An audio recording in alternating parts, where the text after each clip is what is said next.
ফুলকপিতে বাম্পার ফলন, এই বাম্পার ফলন পেয়ে খুশি আমাদের কৃষক। আমরা ফুলকপির চাষ আজকে বর্ণনা করব। আসসালামু আলাইকুম সুপ্রিয় দর্শক বন্ধুরা, আমরা আজকে আপনাদেরকে নিয়ে এসেছি আমাদের সেই রবি মৌসুমের আরেকটি জনপ্রিয় সবজি ফুলকপি। আমরা আজকে এই ফুলকপির চাষ সম্পর্কে এবং এই ফুলকপি চাষে কৃষক যে লাভবান সেটা সম্পর্কে আজকে আপনাদেরকে আমরা বর্ণনা করব এবং কিছু ধারণা দেওয়ার চেষ্টা করব। যাই হোক বন্ধুরা, ফুলকপি চাষের জন্য মূলত আমাদের দরকার প্রথমেই দোআঁশ বেলে দোআঁশ মাটি এবং উচ্চ নিষ্কাশন ব্যবস্থা সম্পন্ন মাটি, যে মাটিতে আমরা ফুলকপির চাষ করব। যাই হোক, আমাদের কৃষক সাদেকুজ্জামান উনি ফুলকপি চাষ করছেন। প্রথমে আমরা ওই সাদেকুজ্জামান ভাইয়ের মুখ থেকে কয়েকটি কথা শুনবো, তারপর আমরা ফুলকপি চাষে কি কি সমস্যা, কিভাবে আবাদ করতে হয় সে বিষয়টা সম্পর্কে আমরা আপনাদেরকে বর্ণনা করার চেষ্টা করব। যাই হোক, সাদেকুজ্জামান ভাই কেমন আছেন আপনি? ভালো ভাই, আসসালামু আলাইকুম ভাই। ভালো। সাদেকুজ্জামান ভাই, আমরা দেখছি যে আপনার অত্যন্ত সুন্দর একটা ফুলকপির জমি, তাই না? জি। আপনি চাষ করছেন। এখানে কতটুকু জমি আপনি ফুলকপি চাষ করছেন? 80% জায়গা চাষ করছি। 80% জমিতে আমাদের সাদেকুজ্জামান ভাই ফুলকপি চাষ করছেন। এখানে আপনার কত টাকা ব্যয় হয়েছে আপনার জমি তৈরি, বীজ সংগ্রহ এবং এর সহ সব মিলিয়ে সার, কীটনাশক, সার এবং কামলা খরচ, যেটা লইয়া টোটাল আল খরচ লইয়া প্রায় 30-35 হাজার টাকা খরচ গেছে। 30-35 হাজার টাকা আমাদের সাদেকুজ্জামান ভাইয়ের খরচ হয়েছে। আমরা দেখতে পাচ্ছি যে সাদেকুজ্জামান ভাই আসলে সপরিবারে এই জমিটাতে পরিশ্রম করে থাকেন। ওনারাও পাশাপাশি সাদেকুজ্জামান ভাইয়ের যে পরিবার তারাও এই জমিতে শ্রম দিয়ে থাকে। যাই হোক, সাদেকুজ্জামান ভাই, আপনি এই পর্যন্ত কত টাকার ফুলকপি বিক্রি করছেন? ভাই আমি এই পর্যন্ত প্রায় 80-90 হাজার টাকা বিক্রি করছি। 80-90 হাজার টাকার ফুলকপি বিক্রি করছেন এই জমি থেকে, যে এখন বাজার মূল্য আছে। হ্যাঁ, আমার জানার মতো এই বছরের বাজার মূল্যটা ভালো না? ভালো ভালো।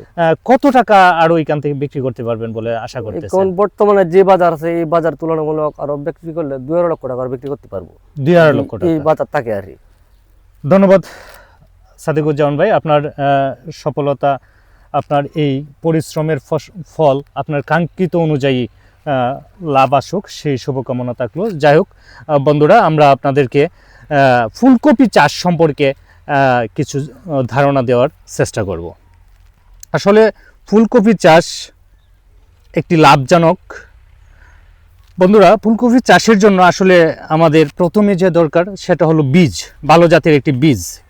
আসলে জাত নির্বাচন একটি বিশেষ বিষয়।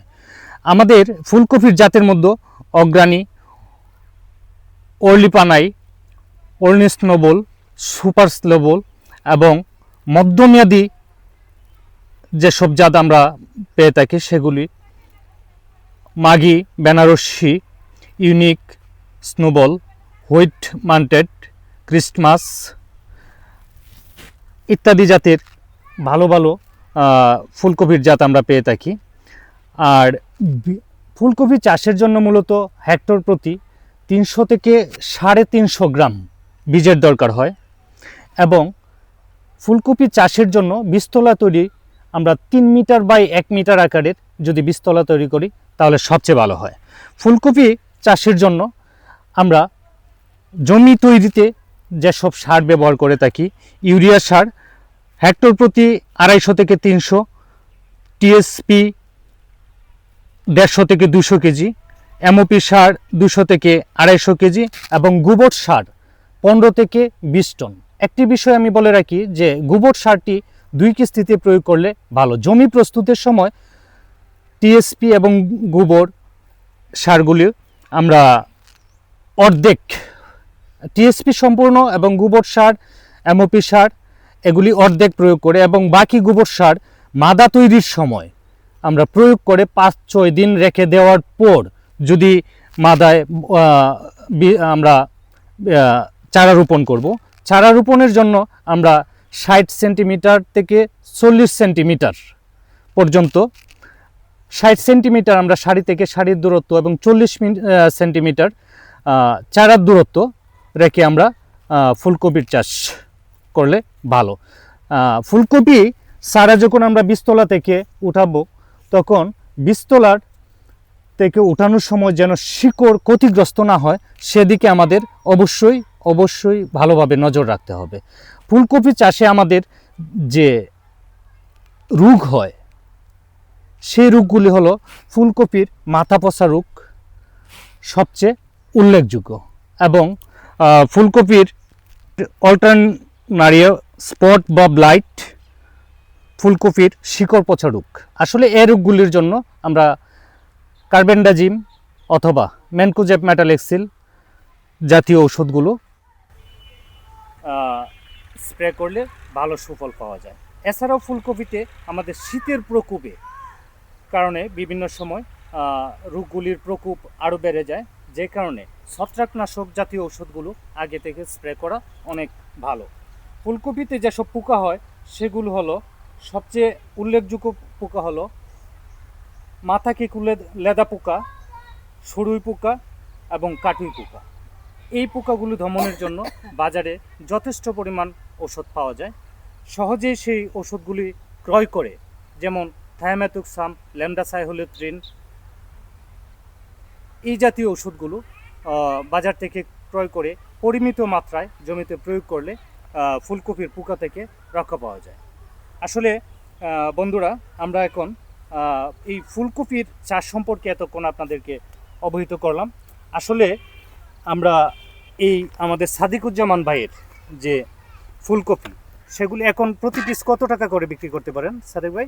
30 টাকা পিস বিক্রি করা যায়। 30 টাকা পিস করে আপনি বিক্রি করেন। জি। আসলে অন্যান্য বছর দেখা যায় যে 2 টাকা 5 টাকা জি। করে, বা কখনো বাজারে ফেলে রাখে। গত বছর এটা হয়েছিল। অত্যন্ত সুন্দর। একটা জিনিস দর্শক বন্ধুরা আপনাদের উদ্দেশ্যে বলি, যে এই ফুলকপিতে আমাদের বোরন জাতীয় যে সার, সেটা ব্যবহার অত্যন্ত গুরুত্বপূর্ণ। কারণ বোরন ফুলকপিকে অত্যন্ত সুন্দর এবং সতেজ এবং চকচকে করে তোলে, আকর্ষণীয় করে তোলে। এই বোরন মূলত জমি চারা অবস্থায় যদি স্প্রে করা যায় একবার, তারপর জমিতে রোপণের প্রায় 15-20 দিন পর যদি আবার বোরন স্প্রে করা যায়, এবং ফুল আসার পর যদি বোরন, সলুবর বোরন, আসলে স্প্রের জন্য সলুবর বোরন সবচেয়ে ভালো। আপনি কি বোরন সার স্প্রে করেন আপনার জমিতে? যাই হোক, বোরন ফুলকপি চাষের জন্য অত্যন্ত গুরুত্বপূর্ণ একটি উপাদান। যাই হোক, আমাদের এই ফুলকপি চাষের যে সফলতার কাহিনী আপনাদেরকে তুলে ধরার চেষ্টা করলাম। আমরা এবার আপনাদেরকে নিয়ে আমরা এই সাদিকুজ্জামান ভাইয়ের যে ফুলকপি উত্তোলন করতেছেন এবং মজুত করতেছেন বাজারের জন্য, সে বিষয়টা দেখাচ্ছি। আমরা সাদিকুজ্জামান ভাইকে নিয়ে যাচ্ছি। সাদিকুজ্জামান ভাই, জি ভাই, আসলে আপনার আজকে বাজারে নিয়ে যাবেন না? জি, বাজারে নিয়ে যাব। আচ্ছা, ঠিক আছে। বাজারে কতগুলি নিয়ে যান প্রতিদিন? প্রতিদিন বাজারে যাই 200-250 কপি নিয়ে যাই। 200-250 কপি না? জি। আচ্ছা, গত 2 দিনে কতটুকু হারভেস্ট করছেন? 2 দিনের নেতৃত্বটা আরো দেওয়ার বাজারে মিলে প্রায় 1000-1200 কপি নিয়েছি আর কি। আসলে ফুলকপিগুলি অনেক সুন্দর হয়েছে। যাই হোক বন্ধুরা, আমরা এতক্ষণ ফুলকপির চাষ সম্পর্কে আপনাদেরকে বর্ণনা করার চেষ্টা করলাম। পরবর্তীতে আপনাদের সাথে দেখা হবে আরও নতুন কোনো উৎপাদন, নতুন কোনো প্রযুক্তি, নতুন কোনো সমস্যা বা নতুন কোনো বিষয় নিয়ে। সে পর্যন্ত সবাই ভালো থাকবেন।